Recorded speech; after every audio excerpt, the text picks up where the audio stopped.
Hello, আসসালামু আলাইকুম। Welcome to my Facebook page রিক্রোস রোহিত। সবাই কেমন আছেন? আশা করি সবাই ভালো আছেন, সুস্থ আছেন। আমি আলহামদুলিল্লাহ সুস্থ আছি, ভালো আছি। দেখেন, একটা জিনিস আপনাদেরকে দেখাবো। দেখেন, কি করতেছো? তেল বানাবো। ওই যে মাথায় দেওয়ার তেল আছে না, ওইটা বানাবো। ওই জন্য মেহেদি পাতা নিতাছি। অনেক পাতা দিব এটার সাথে, পেয়ারা পাতা, তারপর হচ্ছে নিম পাতা, এ, রক্ত জবা আছে না, জবা ফুলের পাতাটাও নিব, জবা ফুলও নিব অনেক।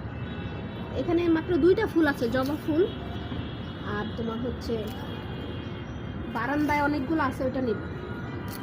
এই যে নয়নতারা ফুলের পাতা, এটা দিলে অনেক ভালো হয় চুলের জন্য।